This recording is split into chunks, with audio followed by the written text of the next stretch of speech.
Sunday, everybody. I'm Reverend Charlotte McGinnis, and as always, thank you all so much for joining me this beautiful Sunday morning for my soulful conversation, and really looking forward to sharing some fun stuff today and stuff that we can hopefully integrate into our lives so that we can move forward in the greatest degree of love and healing and transformation that we possibly can.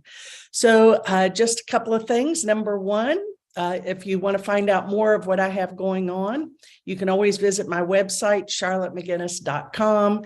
And also, if you would be so kind as to share this video, I would really appreciate it. So without further ado, let's get going on the conversation about eye on the prize and actually where that came from. Well, years ago, when I was into coaching and all of the motivational type teachings and all these really neat things, they talked a lot about eye on the prize. You got to really keep your focus and your eye on that which you're choosing to accomplish, and just stay really tunnel vision towards that goal and support that goal with every thought, feeling, emotion, action that we can take towards accomplishing that which we consider the prize. Well, the prize for me has changed greatly. It's not really an external thing, condition. It's not about more money, more this, less this, what have you. It's really just about the prize for me is to be fully present in every moment and live from my heart to the greatest degree I possibly can, and to just be awake spiritually. So that's my prize. And I have a feeling that for you guys, that's the prize you all seek as well. Well, I remember, years ago, I used to be I still am, sort of, kind of, a Madonna fan. In the 80s, I thought she was like amazing. And she really has accomplished amazing things. There's no question about that. But I remember that in an interview, she said that exact thing too. When someone said, "How did you accomplish so much?" She goes, "I just kept my eye on the prize." Well, today we're going to see how we can keep our eye on the prize for that which we choose to accomplish. Well, I remember years and years ago when I was still in Florida back in the 80s, I was very plugged into the Unity Church there and loved it. Oh my gosh, I was there. I would volunteer and went to every class, and I was there for Sunday services every week. And the ministers at that time were the founders of the church, Hal and Lassie Rosenkrantz, and they were really amazing spiritual teachers. They were very progressive, very open-minded. They actually had brought in back in the 80s a healing center, which was, would really be state of the art today as far as what they were offering. So they were amazing souls. And I always appreciated the time that I got to spend with them. And fortunately, I got to spend a good bit of time with them. And one of my favorite things, this was before MailChimp and Constant Contact, you actually had to print the mailings, fold the mailing, stamp the mailing, stack the mailing, and mailings were a big job, and expensive too, but we won't go there. But anyway, I remember Hal used to always show up for these mailings, and we'd all be there and just want to listen to what pearls of wisdom that he had to share with us. And he talked about what made me think about him today was eye on the prize. And he was telling us one day about spirituality and awakening was like going down a hallway. And if we're really just focused at the end of the hall, that light, or what lies beyond at the end of the hall, is God, is awakening, is non-duality, is all that we're really seeking. And he says that we can go straight down the hall, and we can let go of the distractions and get there sooner, or we can check this out, check that out, do this, figure out, look into these distractions, and both are fine. But if we really, his point was, keep your eye on the prize, keep walking towards that, and don't be so tempted by all these other distractions, and you'll get there a lot quicker. So we're going to talk about that today. My New Year, well, it's been before New Year's, but I've really been good about getting back on the treadmill, stretching, trampoline every day for an hour. And gives me a lot of time to watch a lot of YouTube, and I watch everything. Okay, I mean, I'm interested in other people's perceptions and thoughts about things and ideas, and so I've got a very broad base of information that I get in that hour every day, which I'm grateful for. It's really fun, and I sort of just let it filter through the lens of my heart and take what I like and leave the rest. And some I agree with, some I don't, and don't need to make them wrong if I don't. But it's been a great part of my process moving down that hall towards the prize. Well, as we all know, and I talk about this a lot, but so does everybody else, many of the people I follow, the teachers that I follow. And there's a lot of conversation about the Great Awakening, massive changes being upon us, and that is true. And I'm going to share a couple of paragraphs that I read just this morning. I'm on Carolyn Mace, MYSS, her email list, and I've been a follower of her teachings for 30, 40 years anyway. And she's an amazing woman. She's very progressive, extremely intelligent. She's profound. I think she's an amazing woman of our times. And she does a lot of seminars and workshops, and she does them with others and does them by herself, and whatever they are, they're always wonderful and good. I would check out her website for sure, carolynmacemyss.com.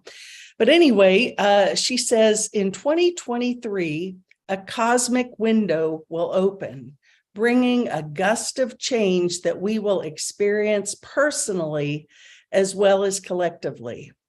New planetary impulses can begin to sweep through entire groups, shifting our attention and focus, consequently influencing the types of choices that are made socially, politically, and individually.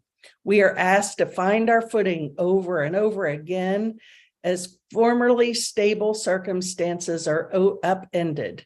This is a potent but brief overture to a 22-year period of Pluto in Aquarius, where new energies shape our very identity.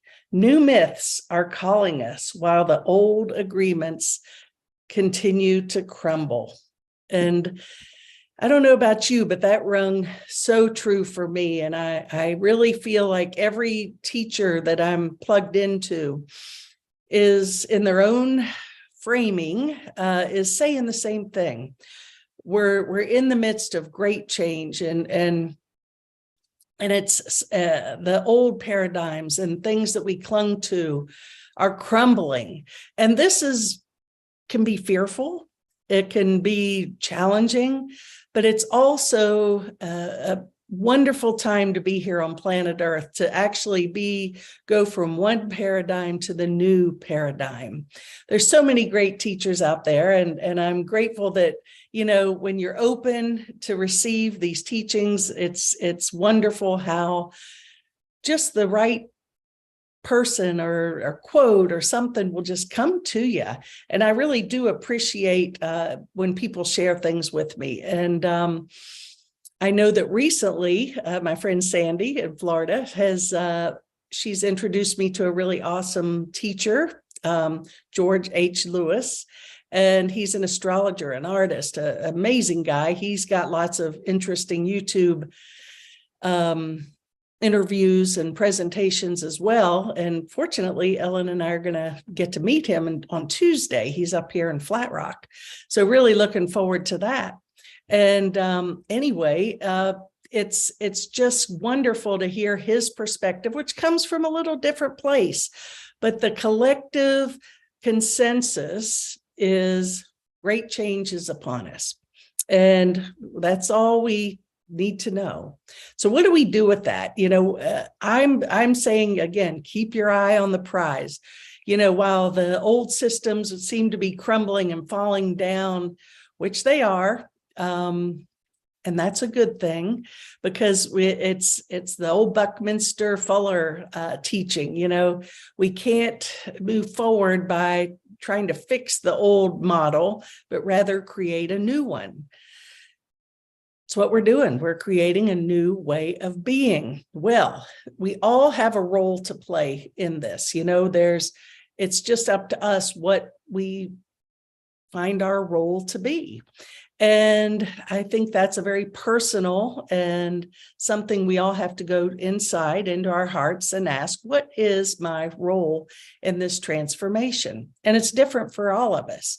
For me, as I've mentioned lately, I've been feeling a call to be more quiet, not so actively engaged, just staying home, being still, cooking. I like to cook, and reading and watching videos and learning and contemplating and letting go and all of those things.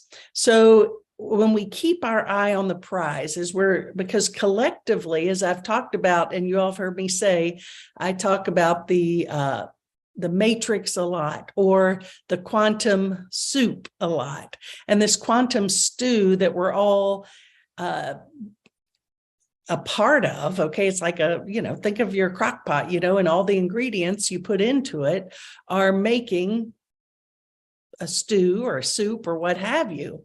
Well, collectively, our thoughts, our feelings, our vibrations, everything we put out into the matrix or the field, vibrational field, are feeding that stew.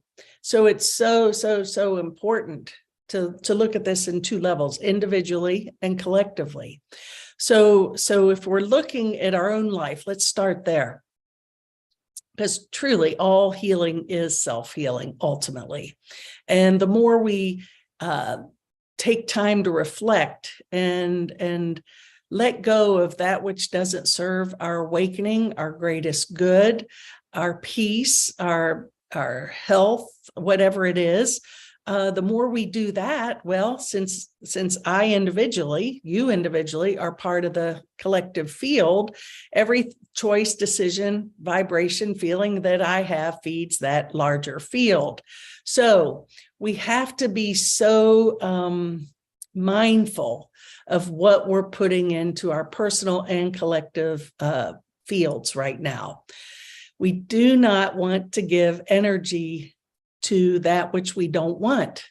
Sadly, that we give way more energy to that which we don't want than keeping our eye on the prize. It's like, oh, I'm so sad about this, or I'm upset, or I'm mad at this, and blah, blah, blah, the story, this and that. And, that playing those tapes of pity and sorrow and pain are just keeping us delayed in our awakening, and delaying the collective as well. So it's important to understand that I look at this as every moment we're beginning anew, we're reborn in every moment. It's kind of like the every moment is a fresh palette just for us to put out into the field, the vibration of that which we choose to create. We are building this new world together. And there's a lot of people doing a lot of good work. I mean, I really am so excited because we are going to see technologies that are going to make our current systems look archaic. And really, it's so exciting to know that there are so many possibilities if we just get out of the way. But as Buckminster says, if we're clinging to the old, we can't make space for the new. So let go, be present. If you're finding yourself engaging in a negative thought or a feeling or an emotion, instead of engaging it, taking it out to lunch, take a breath, pause, and invite the Holy Spirit in to hold our hand through the process and be present, and to choose a simple teaching, but powerful and effective, from Abraham, Esther Hicks, choose a better feeling thought. Simple, but powerful. So we want to make sure we're giving energy to that which not only serves us individually, but collectively. And so I find that when COVID came, that's when, really we all had a lot of time to engage in things maybe we didn't have time for in the past, and to reflect. Certainly changed the course of where we thought we were heading, and certainly brought us to our knees globally. Well, I came to find out that there was a lot of strong opinions on a lot of things happening. And I found that, maybe I leaned towards a thought system that was maybe more in alignment with where I was. And then I found that to make me feel better about what I was, thinking, that I had to put the other side down or make the other side wrong. Well, Spirit made it very clear to me that, as long as we need to make another side wrong or oppose another person's opinion, we're keeping us both stuck in the process. So, just because we may not agree doesn't mean that we have to make the other side wrong. Doesn't mean we can't get along. This is a time, I think, where we are going to be brought to our knees in a good way, to realize that we have to, find a way to get along, and we can do it the easy way or the hard way. So again, I'm pleading with all of us, let go of your grievances. I was reading something, Dawn, thank you. I just saw it on Facebook, right? I typed it up right before I got on. And it says, you must always be willing to truly consider evidence that contradicts your beliefs and admit the possibility that you may be wrong. Intelligence isn't knowing everything. It's the ability to challenge everything you know. And that's what I've been realizing is the Course in Miracles. I don't know what anything, including this, is for. Therefore, I won't let my past be my guide. We get so, we put our, stakes in the sand and say, this is right and they're bad and they're wrong. Well, I don't think that's a very spiritually evolved perspective anymore. I think it's about blessing and honoring everyone's journey. The more I look into alternative thought systems and ideas, I have a better understanding of why people think the way they do and believe what they believe. And I don't need, my ego doesn't need to be right anymore to make me feel better, because I think that when we get so upset by other people's viewpoints, it's because we need them to be wrong to make us feel better about maybe what we believe. And so it's really, loving what is, accepting what is. Acceptance is a huge part of the awakening process. So moving forward, we talk about this a lot. It's a new year. Just 2 days ago, I was with some friends and we had a wonderful gathering, and we talked about that which we wanted to let go of and wanted to bring forward, and did the Jerusalem stone and the one word that we want to carry into the new year, and whatever it is. But I think that we, every moment we have to just let go of the past, let go of the story, stay present, and keep our eye on the prize. And as I said, the prize is peace, awakening, joy. Those are actually all aspects and attributes of heaven, non-duality. And so we have to be willing to let go of that which no longer serves us. Well, I have a feeling with everything I've heard astrologically, if we don't do it willingly, it's going to be done. It's like this wrecking ball is going to come in and do it for us. So it's up to us how much we want to resist or surrender to the process. So the more we let go, the more our point of attraction elevates, the more our experiences align with our most deeply rooted, desires. In other words, the more we heal, the more we live. There's no more important work that we can do than the work we're doing for ourselves on this journey. So let go of that which doesn't serve us. Why do you cling on to resentments, judgments? Why do I have to be right? Simple line. Do you prefer to be right or happy? Well, I choose happiness. My word for the year is fun. Well, 2 words, fun and fabulous. This is a journey of joy moving forward. And I choose to build on that and to just open up to that and understand that when we let go of that which doesn't serve us, we create a vacuum. The universe abhors a vacuum, right? So now we're making space for the good stuff, the stuff that leads us to the awakening process. So the Course in Miracles also says, bringing illusion to truth or ego to God is the Holy Spirit's only function. So it's time that this dream, this matrix that we're so hooked into, illusion, and we give it meaning and value, and we look for it for sustenance and meaning and support, and there is none. And it's not. We think that if we just move this a little bit or change this or do this, it's gonna be great. It's gonna work. Again, if it's a foundation built on sand, it's going to crumble. And I think that that's what's happening. It's all crumbling. So time to bring our egos to God, our illusions to truth, let go, surrender.